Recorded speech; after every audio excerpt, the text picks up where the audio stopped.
Hey there, everyone. It's Nia. Welcome to another episode of Fresh here at Audace Entertainment. Weekly, we talk about TV series that are streaming on several platforms, whether it's Peacock TV or HBO Max or Netflix or Paramount Plus, and we talk about the reason why they're really great, or we talk about why they're not so great. And this week, we're talking about a show on Peacock TV called We Are Lady Parts, which I'm really excited to talk about, being a Black Muslim woman myself.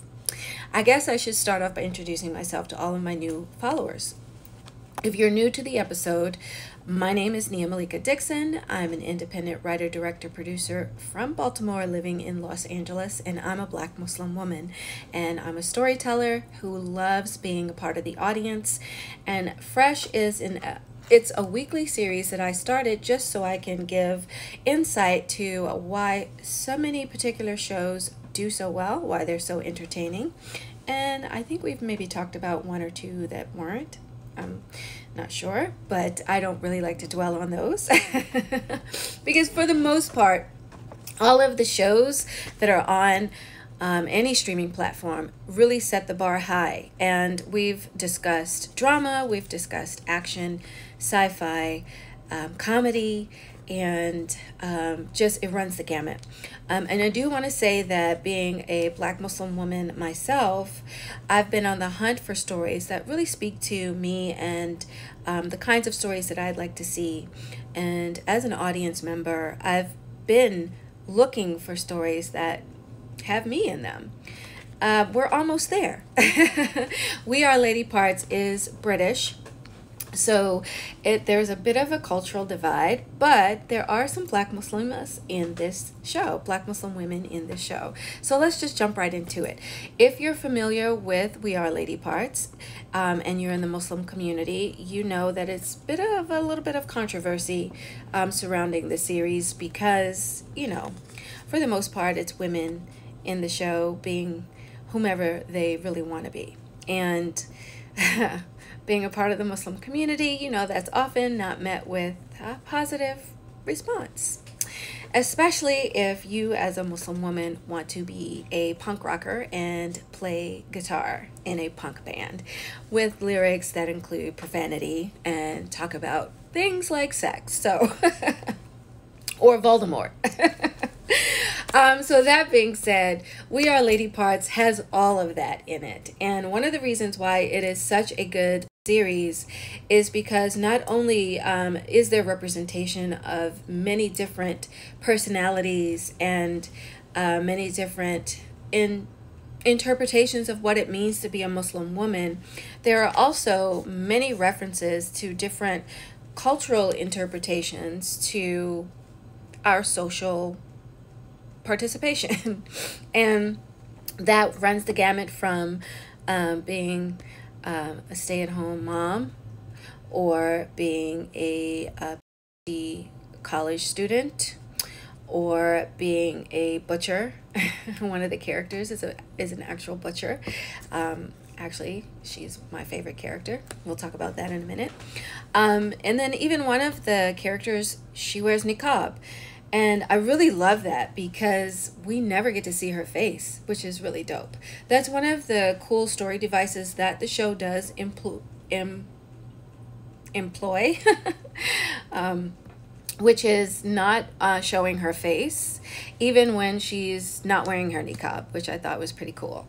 I've seen all of the episodes in the series. Hey, welcome to the broadcast. And I do recommend you watch them all. They're really entertaining. And if you like a good comedy, and you'll like this one. So let's just jump right in. The main character is Amina. She's an only child, and she's the daughter of immigrants in a British town. And I believe that her parents are Pakistani immigrants, and I don't want to be assumptive, but I'm just going to go ahead and say Desi. Culturally, I think that encompasses a lot of different countries, so I won't get into too much trouble if I made a mistake. But there are several other characters, including Besma, who I believe, is the daughter of African immigrants, and Saira, and there's Aisha, Mumtaz, and Noor, who is Amina's best friend.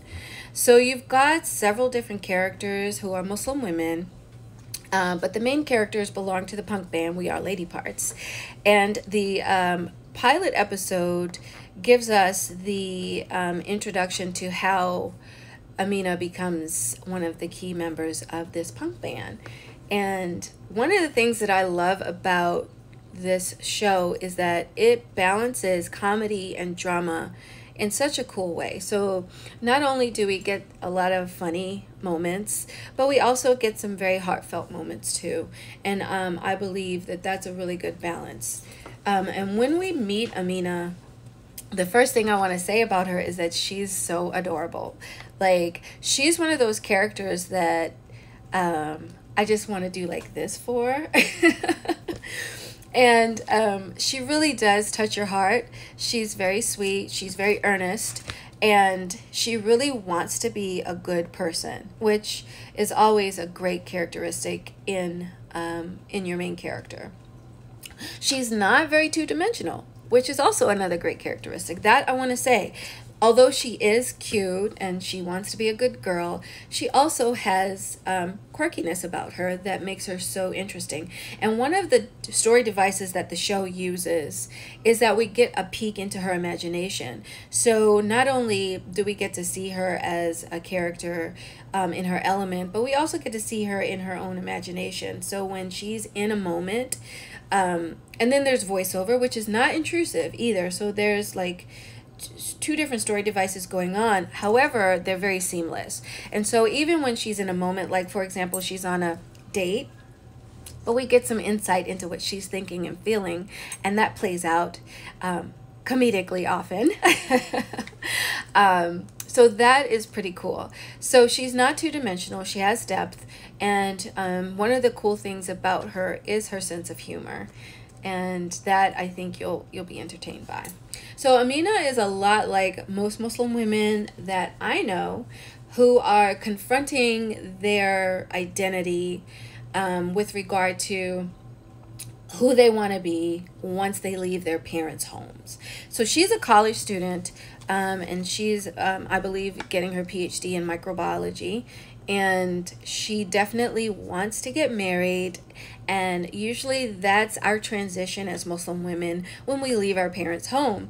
And I love the way that the show kind of shows that not only from Amina's perspective, but also from her best friend's perspective. And her best friend's Noor, and her best friend we'll talk about in a minute because she's a little problematic, but problematic in an entertaining way. I want to say that Noor is the epitome of the idealistic Muslim girl, and she's getting married, she's engaged, and Amina is her BFF, and she's helping out with her engagement party, and she's so excited to be a bride. And so we get to see that. Hey, welcome.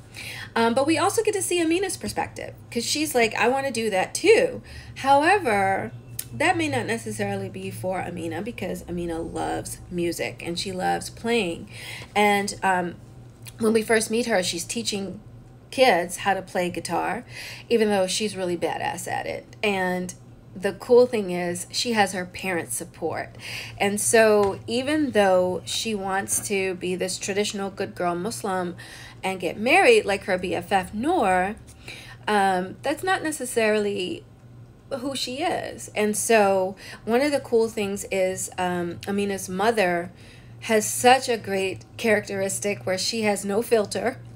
And she's kind of at that point in her life where she's like, you know, I'm past the age of holding my tongue. I'm going to tell you everything I'm feeling. And one of the funny exchanges is when she talks about how she married Amina's father, and it was kind of like an arranged marriage, but you know, she's like, now that she's older, she looks back on it and she's like, yeah, I made that quote unquote mistake, but she really loves her husband.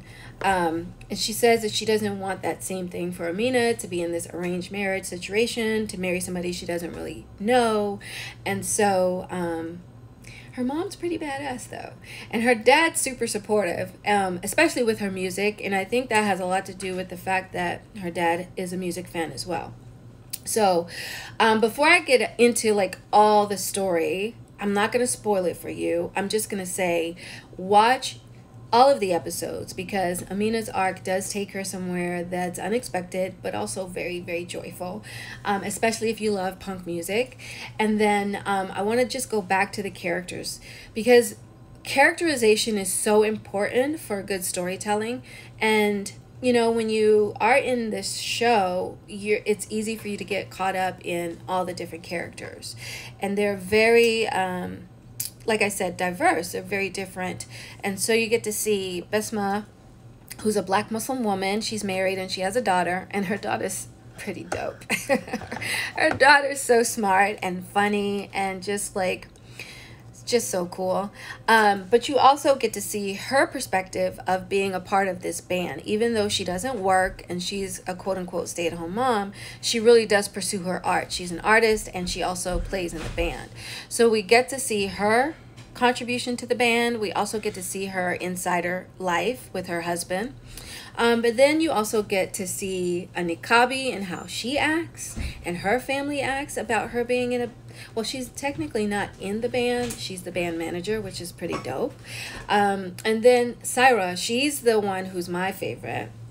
She's the butcher, and she's the one who recruits Amina to join the band because, as she says, we need a lead guitarist. And so that's what takes us on this journey of getting Amina to join the band and getting the band up and running. And the songs that they perform are very much reflective of their individual experiences, which is pretty dope. Although there's a lot of cussing. So there are some Muslims who are going to be like, yeah, this is not representative of us. But let me tell you, as a Muslim woman who cusses, I really saw myself in it. So if you're a Muslim woman who uses cuss words, you're gonna love it. I'm just gonna say that. But the bottom line is, this is a very well thought out story. The characters are very well developed. They're so cute. They're so entertaining. They're individuals. They have depth. And the music is really dope. The balance between comedy and drama is really cool. Although there are some moments where I felt like I wanted more comedy than drama. And I think that has a lot to do with some of the dramatic moments felt like they didn't really know how far to take it. And so like when you're a little hesitant to take your scenes a certain length or a certain depth, it kind of shows. And it felt like some of the dramatic scenes were a little lacking. But I feel like that has a lot to do with the fact that it's a new show. And so some moments I felt like it took me out of the story a little bit because they were being too careful with their storytelling. And I just want to say, if you're creating a series, just don't hold back, because we as the audience can feel it when you hold back. And I'm sure that there are some things that were left on the writing room floor that we could have definitely benefited from seeing and experiencing. I do want to say that I really love being in Amina's imagination, and I love her voiceover. It took me to like Scrubs, like OG Scrubs, not the new next generation Scrubs, but like if you're a fan of Scrubs, you're gonna see like there are some parallels, and I really enjoyed that because that was one of my favorite shows. And then being British, there's like a little bit of a cultural divide, but because we're all Muslim all over the world, there are so many things that connect us that are just not culturally like different. Because we're Muslim, it kind of connects us. Like, for example, wanting to be a good girl and get married, and that's something that's universal in the Muslim community, especially speaking from my perspective. You know, I was 18 when I got married because I thought that's what good Muslim girls do, you know. But as we see when we watch Amina's journey, she learns a lot about herself that kind of takes her on a different path. And so that's something that I really love. Just the exploration of her identity in so many different arenas. She goes on a date, and then her her date turns into her friend. So it's like, you're gonna love it. You're gonna love the show. It's such a great story, and I just can't wait for a season 2. Like, it's a dope show. You're gonna love it. So that being said, I would love to hear what some of you all in the audience, as Muslims, especially as Muslim women, what you think. Now, there were several tweets that I saw.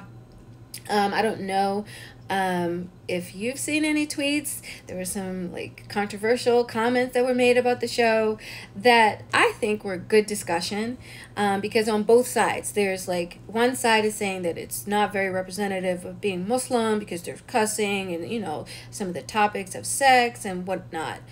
But as a Muslim myself, I feel like these are great topics to explore because they show our humanness, and because, you know, this is stuff that we go through. So it's like, on the one hand, there are Muslims in the community who are like, don't show all this stuff because, you know, it's not representative of what we want to talk about. Then on the other hand, there are people like me who are like, yes, this is really what good storytelling is, because it explores all facets of us being human, being Muslim, and how we juggle all that stuff. Okay? So if you have any comments, please do DM us. Let us know what you think. And I'm looking forward to hearing what you have to say. That being said, next week we're going to talk about another show. I know, it's going to be so dope. This one was fun. This one was really fun. As a Muslim, I really enjoyed watching We Are Lady Parts. And go on YouTube and find some of the music, because you're going to love it. If you like punk music, you're going to love it. All right, guys, I'll see you on the next broadcast where we're going to be talking more about story. And yes, I'm looking forward to it. I'll tell you what our next show is. If you follow us here at Audace Entertainment, you'll see more. And if you haven't seen all the previous episodes, do go back and watch. And yeah, tell us what you think. I'll catch you on the next broadcast. Bye.